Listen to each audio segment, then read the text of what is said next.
Hiya, it's me, Galen. Galen's got Parkinson's. How do you feel about the way Dungeons have been played at the moment? I started playing Dungeons and Dragons in 1978, 48 years ago. And the way we're playing now seems to me to have lost something. And I think I know what it is. When we first started playing Dungeons and Dragons back in the 70s, I sort of came at it a bit cockeyed. I played the Tomb of Horrors first, and the Tomb of Horrors wasn't a dungeon in a series. They came in series and they had a letter.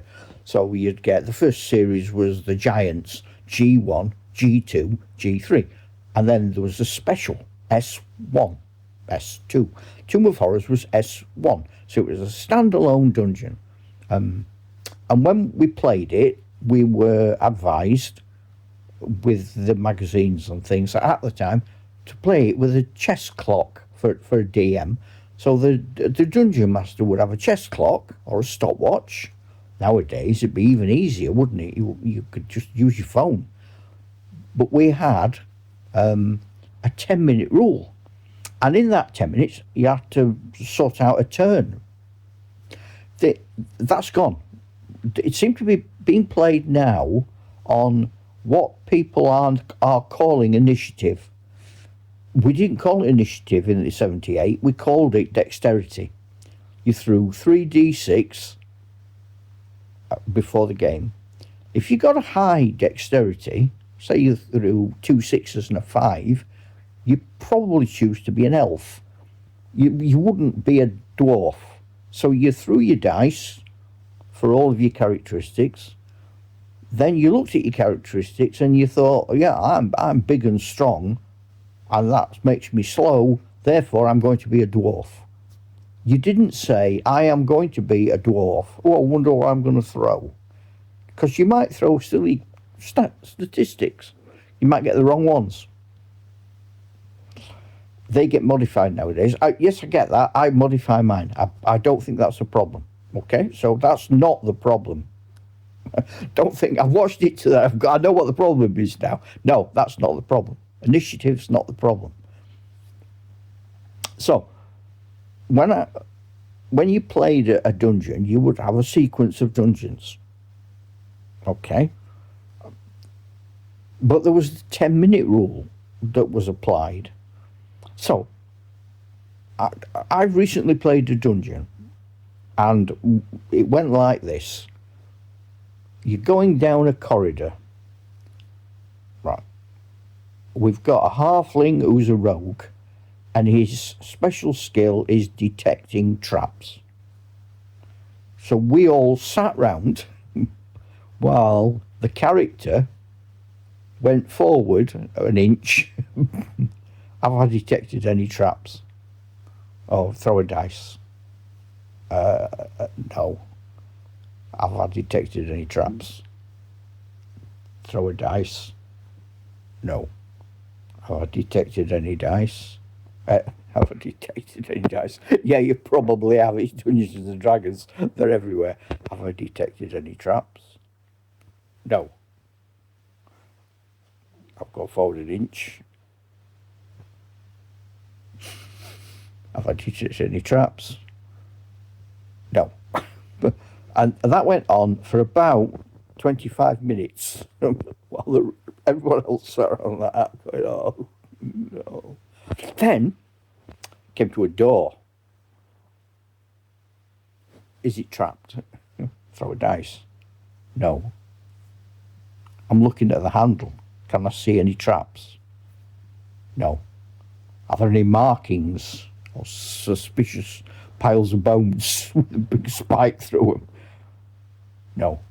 Oh, I put my big thick gloves on. Oh, okay. I grab hold of the gun. You see where this is going, right? So about an hour later, we're in the room, the door's been closed. It's nice and safe and dark. We've checked everywhere. We now spend the night in this room because we know it's safe. That's really a struggle. Picture this. Picture 1978. Picture now with your phone. I mean, I play poker occasionally, and for the blinds going up, you just set a timer, and every 20 minutes it beeps, and then it goes to 15 and 10 and so on. So it's not hard to do, is it? Or set a timer. Make it a timer. It doesn't have to go beep. It could make a dungeon noise. Or a bell. Bong, bong, bong. Thing is about the 10 minutes, if you haven't moved far enough, there will be something happen. So you're in a corridor, you've got to get to that door, you've got 10 minutes. Because if you've not got through that door in 10 minutes, something nasty is going to pop up or happen. Now, I can see what you're going to say now. What you're going to say now is, so that's going to just make us rush into a trap. No, it isn't. Not if the dungeon master plays the game and designs the game sensibly. The converse is true. So, because it's taking so long to play a game, people are either skipping through the traps. So you're at the start of the corridor. Are there any traps? No, move on. So there's no thought then about detecting the trap. One thing that happens. Another thing that happens, people just go straight to the fight. Then the fights become a slugfest because they're going to last longer than 10 minutes because they've not got a penalty clause built in. Just so people try and get bigger weapons and better better spells to smash the baddies. So the baddies have to get tougher to survive the spells and so on and so on and so on. And it mucks it right up. It mucks it right up. So what I would say is employ a timed rule like we used to do. That was like typical. We didn't play like we're playing now. It was strange. I mean, there were some stupid things we did do. I tell you what, you could guarantee in the olden days, if you got wounded, you were losing all of your equipment. That was people descended upon you like vultures. I'm hurt. Strip him. Shoot off down the dungeon. I'm a magic user. I'll have all his magic stuff. I want the gold. I'll have that. I've only broke a fingernail. No, you're dying. You're going to have to stay there. We'll come. There's nobody looked after anybody. So, move people on, but do it in a sort of sensible way. So that you could, let me give you an example of the corridor situation again, right? Start of a corridor. You've got a character who is better at detecting traps. That's a skill, or it's a racial characteristic. The dungeon master knows that there is a trap on this corridor, or in the other case, there isn't. So I'd say, as dungeon master, okay, who's at the front? Right. What are you doing? I'm looking for traps. Standard answer. I throw a dice. I don't even look at it because I know there are no traps. I pretend that there might be, and I say, you're fine. Move to the end of the corridor. Less than 10 minutes. Now, if there's a trap, I then think, or I've got a note on my Dungeon Master's board that tells me this is a difficult trap to find. It might be an easy trap to find. It might have been set off by something else. If it's a hard trap to find, I might think, yeah, okay, he needs a 5 or a 6 on a D6 to find that. I don't need fancy dice. I'm just going to throw a dice, If he gets a 5 or 6, he spots it. If he doesn't, he's going to set it off. Or what about like a sort of mine in World War II? He don't set it off, boom, everybody's dead. He goes, click, uh-oh. That paving stone he just stepped on went click. Now, it ain't gone off yet. Now everyone's got to start thinking. And you could even, you don't have to say, right, you've got 10 minutes to solve it. It's probably best if you do. You've got 10 minutes. If you haven't solved this problem by the time that bell sounds, bat is exploding, or spores are coming out, or you're going to get turned into a newt.